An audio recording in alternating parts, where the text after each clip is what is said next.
Hello students, देखो answer की कल आ गया है। तो कल रात में कई बच्चों ने मुझे मैसेज किया कि आंसर की आ गया है और बड़ा कन्फ्यूजन था लोगों को क्वेश्चन नंबर 15 में। ठीक है, क्वेश्चन नंबर 15 जो था वेक्टर कैलकुलस का क्वेश्चन था कर्ल से रिलेटेड।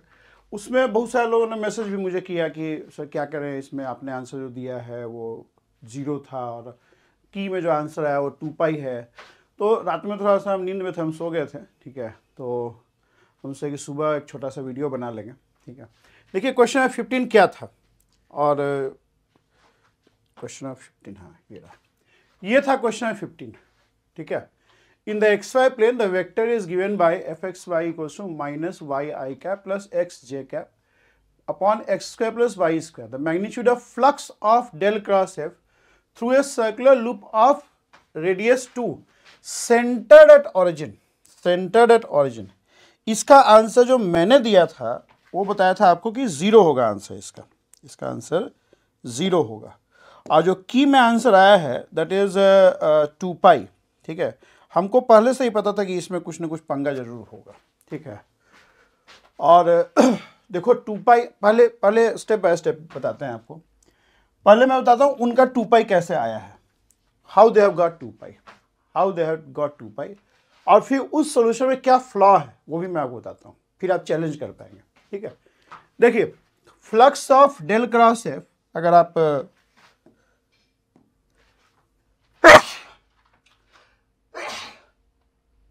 देखिए, पहले हम आपको बता रहे हैं कि उनका सॉल्यूशन 2 पाई कैसे आ रहा है, और कोई तरीका नहीं है 2 पाई लाने का। देखो जो फ्लक्स है you have to find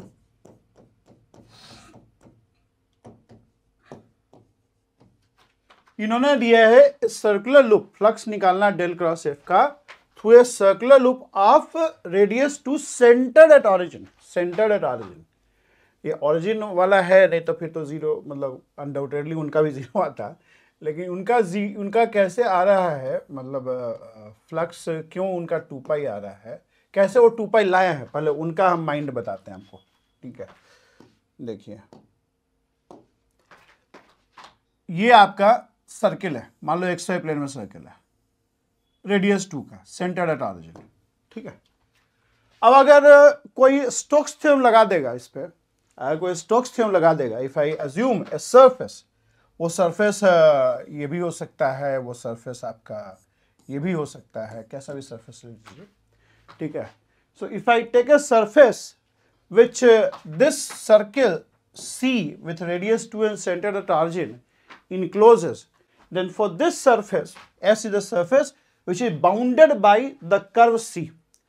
There can be infinitely many surfaces bounded by curve C. ठीक है, तो plane surface ले लो या spherical surface ले लो, whatever you may take. ठीक है, so if I apply Stokes theorem, this becomes equal to F dot dr. ठीक है, over this circular loop. Okay, fine. अब देखिए, अगर F डॉट डी आर करोगे आप minus Y I cap plus X J cap upon X square plus Y square dot D R over circle of radius 2, तो इसको अगर solve करोगे आप तो इसका आंसर 2 पाई आएगा, कोई प्रॉब्लम नहीं है। ये तो हमने भी अपने किताब में कर रखा और आपको हम बता भी सकते हैं कैसे 2 पाई आएगा। ठीक है, इसको सॉल्व करेंगे आपका आंसर 2 पाई आएगा अनडाउटेडली, कोई दिक्कत नहीं है। तो आप कहेंगे फिर आपने 0 कैसे लाया, देखो मेरा 0 कैसे आया, पहले इनके सॉल्यूशन में क्या फ्लॉ रहा होगा। देखो जो ये स्टोक्स थ्योरम लगाया आपने, अगर आप स्टोक्स थ्योरम किताब में देखोगे कहीं भी या इंटरनेट पे कहीं भी जो बढ़िया किताब है, तो स्टोक्स थ्योरम का देखो जो एक्सप्रेशन है वो ये है, लेट सी बी ए और let S be a surface bounded by the curve C. Curve C लिखेंगे या पीस वाई स्मूथ कर्व लिखेंगे, let S be a piecewise smooth surface bounded by a piecewise smooth curve C. ठीक है, तो पहले statement ऐसे शुरू, let S be a piecewise smooth surface bounded by a piecewise smooth curve C. ठीक है, वो piece Y मत घुसिए जाता। ठीक है, वो एक बार बताए भी थे आपको ऐसे। उसके बाद फंक्शन के बारे में लिखते हैं, देखो ये आपका इस फंक्शन के बारे में लिखेंगे, and then let F be a vector function let f be a vector function which is continuous and has got continuous first partial derivative at each and every point which s encloses in the interior. समझो क्या बोला? Let f be a vector function which is continuous and has got continuous partial derivative at each and every point which s bounds in the interior. s के अंदर जितने भी पूरा जो reason है इसके हर पॉइंट पे f जो है कंटिन्यूअस होना चाहिए और उसका कंटिन्यूअस फर्स्ट पार्शियल डेरिवेटिव होना चाहिए. एस के अंदर अगर हेमिस्फेरिकल लेते हैं तो हेमिस्फेरिकल टाइप का रीजन इंक्लोज हो जाएगा. अगर कोई प्लेनर सरफेस लेता है, डिस्क लेता है, तो डिस्क का हर पॉइंट इंक्लूड हो जाएगा. ठीक है. Then if F is a vector function which is continuous and has got continuous first partial derivative at each and every point which s encloses in the region which s encloses in its interior. s के अंदर जितना भी points है उन हर points पे ये f जो है कंटिन्यूअस होना चाहिए और उसका कंटिन्यूअस फर्स्ट पार्शियल डेरिवेटिव होना चाहिए. ठीक.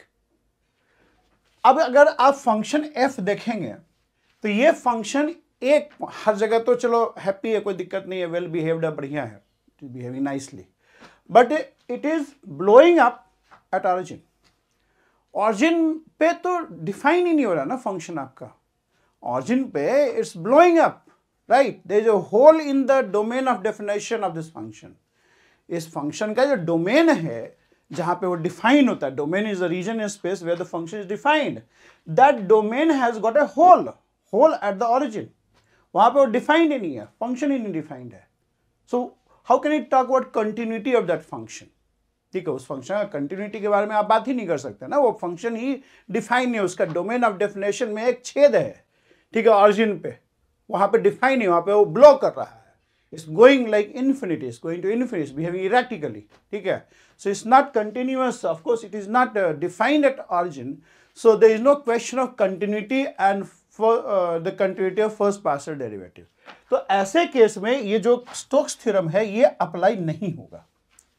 This won't apply. Stokes theorem will not apply for this function and for this curve which we have taken.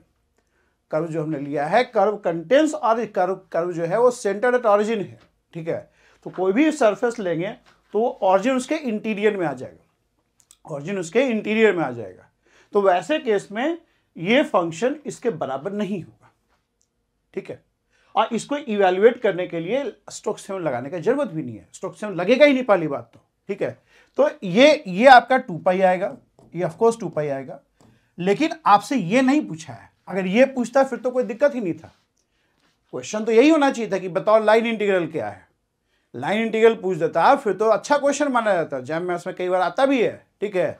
लेकिन आपसे फ्लक्स पूछा है, तो फ्लक्स पूछा है तो डेल क्रॉस एफ तो वो आपका जीरो है, डेल क्रॉस एफ जीरो है. और जब ये इंटीग्रल का इवैल्यूएशन करेंगे तो हम डेल क्रॉस एफ को जज करेंगे ना कि ये फंक्शन कैसा है, बढ़िया है, खराब है.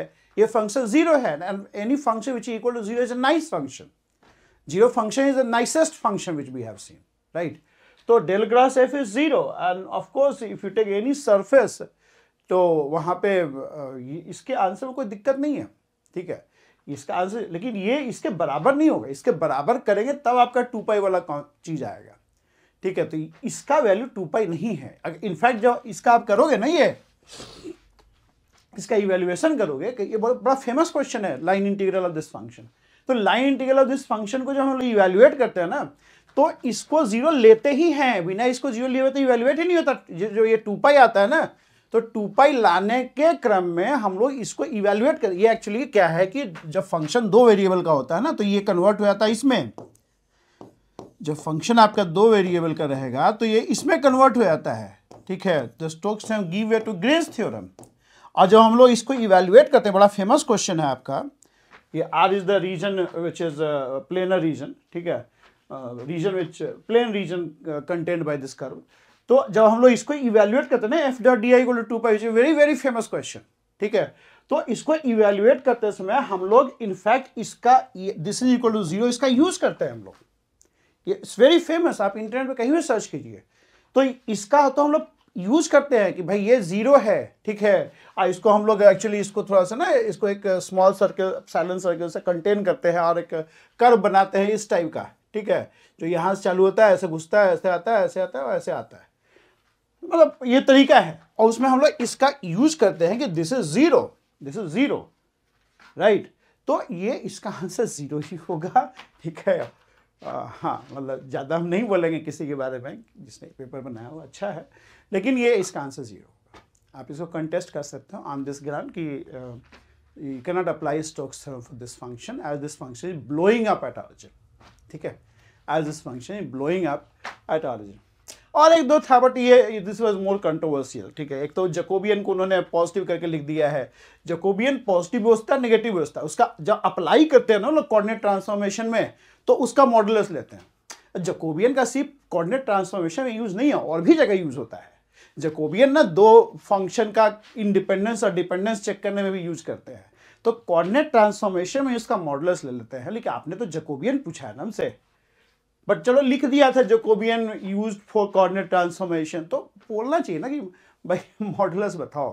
तो Jacobian can be negative also है, नो इशू। हाँ, कोऑर्डिनेट ट्रांसफॉर्मेशन में जब हम लोग यूज करते हैं तो मॉडुलस ऑफ जे लेते हैं, बट ठीक है, चलो उसमें लिख भी रखा था कोऑर्डिनेट ट्रांसफॉर्मेशन, तो चलो मान लेते हैं कि ठीक है। anyway, और एक पता नहीं ग्रेटिंग का क्वेश्चन, ग्रेटिंग पता नहीं कैसे आंसर 246 लाया, मेरा तो सही है। एनीवे, ठीक है, ये ज़्यादा कंट्रोवर्शियल लोग पूछ रहे थे हमसे, तो हमसे एक छोटा सा वीडियो सुबह बना देंगे, ठीक है। बाकी जेस्ट का कर रहे हैं, जेस्ट का 2023 डाल दिए हैं, 2022 का भी बना रहे हैं, तो इसको डाल देंगे। थोड़ा सा टफ क्वेश्चन होता है ना, तो एक बार देखना पड़ता है हमको भी, है ना, तो एक बार बना रहे हैं, बना के डालेंगे, ठीक है। ठीक है, थैंक यू।